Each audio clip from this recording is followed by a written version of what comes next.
Hey guys, I wanted to show you how you download the software and analyze your titration curve data. So you can click on this link here from the home page. It'll come up looking something like this. I blocked out some of these areas because these are private links that the company doesn't want shared, and this will be going up on YouTube. Now, once you click on those, it's a pretty good size download. You can download it and install it onto your computer. And when you start it, you can just, once it's installed on your computer, is just double click on the file name on your flash drive, for example, or if you emailed it yourself in your email, and it should open it up. So let me show you how that goes. So this is, I just installed this onto my computer. It's going to be this Logger Pro folder. I copied, and Windows doesn't like you doing this apparently, but I just copied the file I'm going to use to that same directory, but you can leave it on your flash drive. Now I'm going to double click on this and open the software. You're going to get this warning. It says the file will open, but some features may not be supported, but it turns out we don't care. So we're going to go ahead and do our own thing and analyze it. It's not that hard to do. Okay, so I'm going to hit OK, and there's Tony Z, if you know him. His data from his Chem 1B class. And the first thing that you're going to want to do is under Analyze, we're going to turn on Interpolate. And interpolation is when you predict a value between data points. And then if you try to predict a value beyond your data points, then that's called extrapolation. But anyways, we want to interpolate. We don't want to extrapolate. Then what we're going to want to do is we're going to want to draw 3 tangent lines, and the software will do that for you. So what we're going to do is select a range of values that span the midpoint.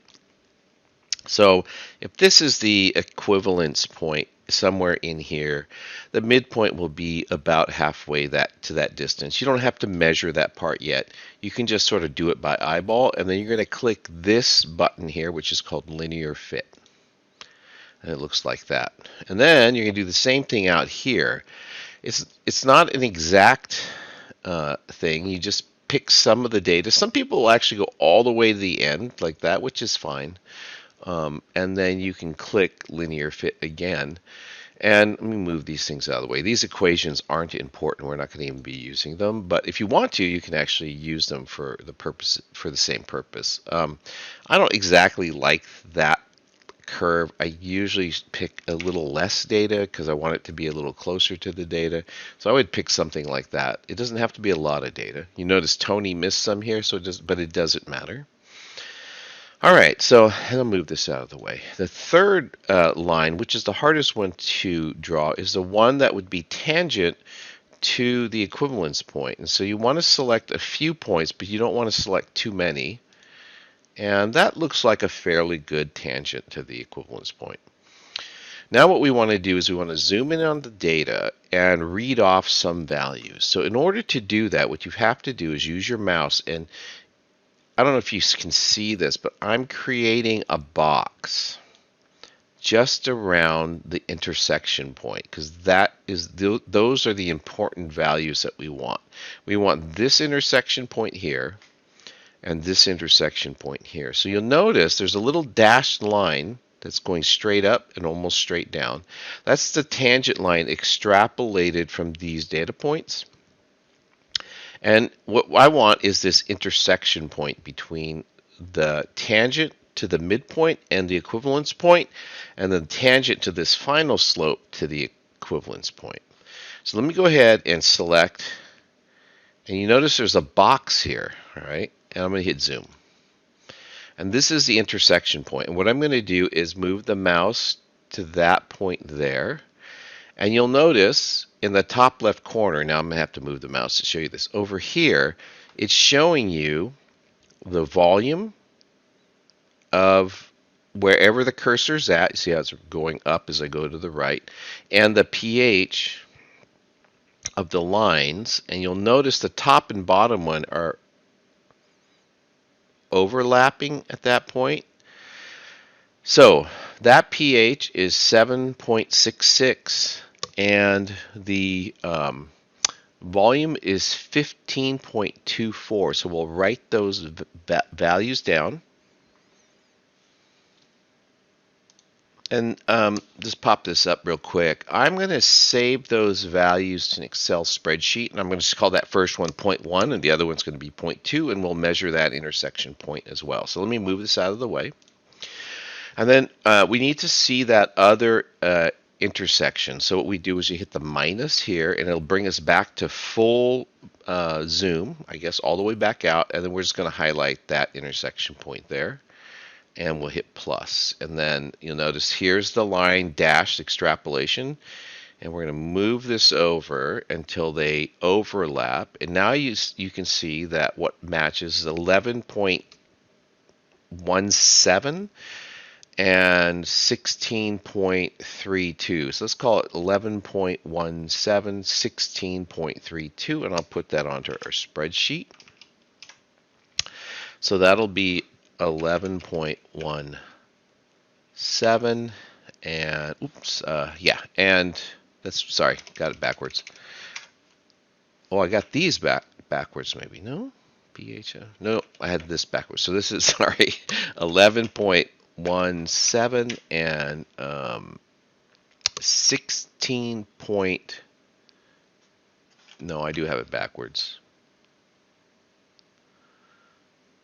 11.17 is my pH. Yeah, 11.17.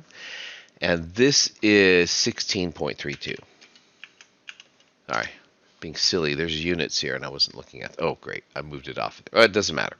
Okay, so now what we want to do is do the average. So the command for average is average, and you just average these two values. And then I want the average of these two values, and if you've been using Excel, like I've been recommending, you just copy and paste that over. That's the average pH, and that's the average volume. So, like, what do those numbers mean, right? Let's go back to our graph and zoom out. So it turns out that if you go halfway between the volume of this point and the volume of this point, that will be your equivalence point. So that 15.78 that we calculated is the equivalence point volume. And then if you go halfway from the y value of this to the y value of that, that takes you right in the middle here as well. And that value will be, which was 9.42 is the pH of the equivalence point.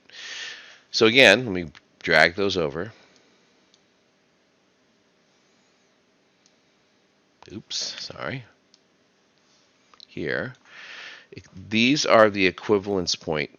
This is the equivalence point volume, and this is the equivalence point pH. Now, I wanted to show you one other thing, though, and why we do it this way. Some of you will want to just use the data point that's closest. I'm going to zoom in here just so you can see a little bit of this middle section. You'll notice that this data point is a little bit high, and I think what happened is Tony didn't record his volume correctly, and it probably should be over here. But if you try to use this value here, you're actually off of the equivalence point. Your equivalence point is somewhere down here in terms of pH. And so using a set of data, it's actually going to always be a little bit more accurate than a single data point. So just beware that that's probably a better way to do it what I've showed you is probably a better way to do it than just reading individual data points. Now, what am I going to do with this data? Well, the midpoint volume is half of the equivalence point volume, so I'm just going to say equals that number divided by 2. And then I'm going to zoom into that volume, 7.89. So that's just in this range here. So I'm going to go ahead and move that out of the way. Just select some of the data, and then move this cursor till the volume that's up here is 7.89. So let's see, 7.8. Ooh, I had it. 8.9.